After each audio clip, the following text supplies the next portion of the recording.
Hey everyone, this is Coach Mac. I'm sorry for not posting any new videos last week. I won't bring you any of my excuses. I'll just try to do better in the future.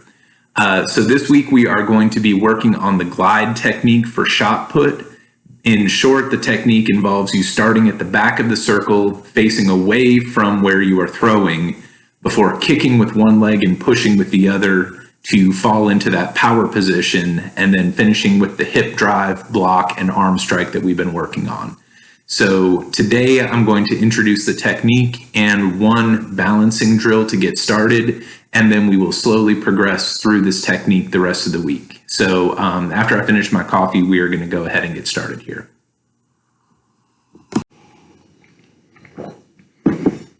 Okay, so the most ideal way to teach this, apart from teaching it in person, would be to have a slow motion video of me doing the technique from several different angles while using a voiceover to explain what's happening and maybe drawing lines on the screen John Madden style to show what's happening.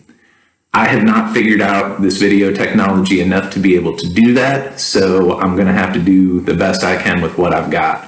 What I'm going to do is first show you a video of me performing the glide technique, then come back and explain a couple of parts of it as we go. And then by the end, I will show you the balancing drill that we have, and you should be able to see how it fits into the complete picture.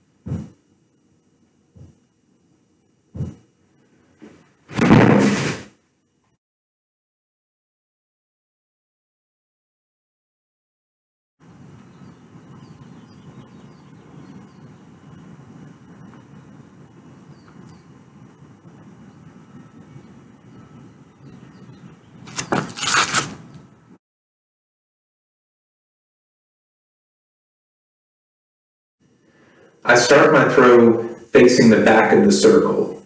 So when I'm looking at the camera right now, eventually the shot put is going to be going that way.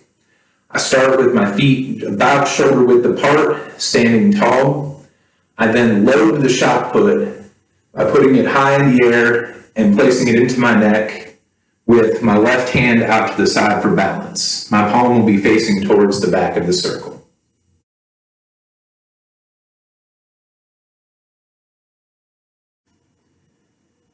As a right-handed thrower, I'm going to start the glide balanced over my right leg. To get into this position, I'm going to move 3 different body parts all at once. I'm going to bend at the hips to bring my shoulders forward. I'm going to bring my left leg back in line directly behind my right foot, and I'm going to swim my left arm over the top. The reason I come over the top instead of coming in from the side is it engages more shoulder muscles here that we can use for the eventual pull and block. So as I set here in one move, I'm going to tilt back, bring my foot back, and swim this left arm forward.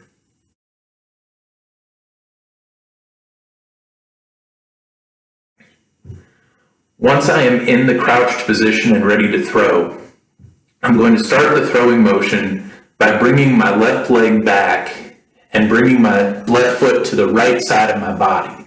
The reason I want to do this is after my leg kicks back and fires, I can end up in an open stance that allows my hips to open to the front of the circle.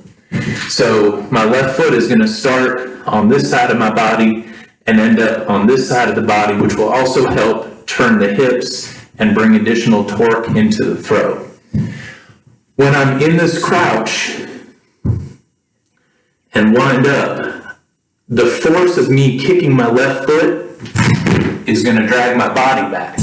But I'm also going to push off the right foot to be able to get even more acceleration towards the front of the circle and use the power of both legs to fall into the same crouch position that we've been working on so far.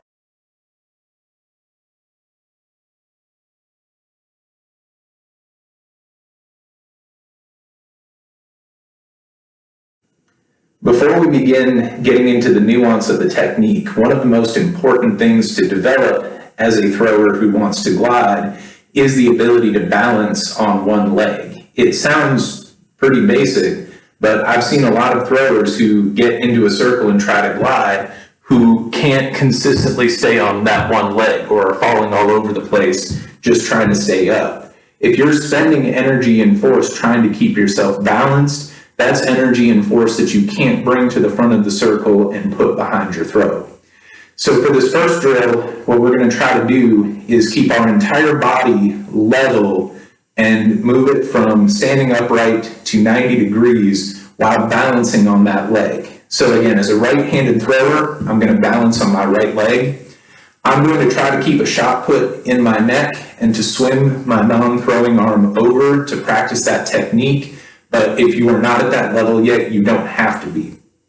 Also, I've been doing this longer than a lot of you all have been alive, and I still can't balance perfectly on this leg right now. This isn't about hitting a level of perfection. This is about developing skill and bodily awareness. So from here, I'm going to swim down. I'm going to try to keep my leg flat, try to keep my arm out in front of me. And I'm going to see if I can hold it for 10 seconds without wobbling too much. Okay, so I might do a couple sets of those until I get more comfortable with it.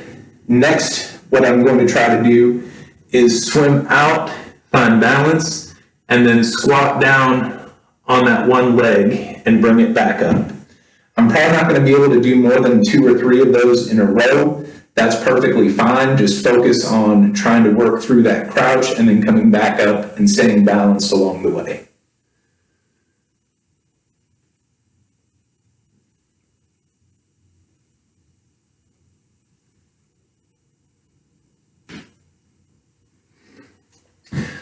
Once I've spent some time developing those, I'm ready to fall into the actual gliding stance to open the throw. The most important thing I want to focus on with this is keeping my upper body straight from the top of my hips to my shoulders. I don't want my back to arch and I don't want it to curve back. I want to keep my back leg straight and just touching the toe of my toe to the ground, and then I want to have my feet end up in line. So if I'm doing this on a hardwood floor, which I am right now, I'm going to pick the plank of wood that my front foot is on, and when I go into that crouch, I want my back foot to end up on the same plank of wood. Again, the idea is the foot is going to go, or this hip is going to go from this side of your body to that side of your body, and this torque through your side is going to allow you to bring more power through your shoulders at the end of the throw. So once I've done those first couple drills and I'm comfortable, I'm going to load my shot, keep my left hand up here. Again, my palm is facing forward. Then I'm going to swim over the top. If my foot ends up out to the side like this, that's just fine. I can readjust and get set and get comfortable in this stance right here. If you can stay in this stance and occasionally pick your toe up, I'm going to turn just to the side to see this. If you can get into this stance and pick your toe up for 2 or 3 seconds at a time before touching down and feel comfortable and feel balanced in that spot, then you'll be in a good position to move on to the next step of the glide.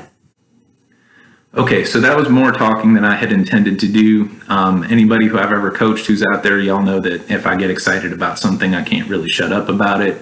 But there was a lot of important stuff we needed to introduce today, and so the rest of the videos this week putting together the glide are going to be a lot shorter and a lot more to the point with that. So continue to work on those balance drills, start to get comfortable with that. Each one of these steps is going to build on the next, so if come tomorrow when the next video comes out, you're still working on balance, don't rush through it. Make sure that you've got a good solid foundation you can work with before we start getting to those next steps. So everybody stay healthy, stay strong out there, keep staying at home. You're doing what you need to do to get this thing over with as soon as we can, and I look forward to seeing you all tomorrow.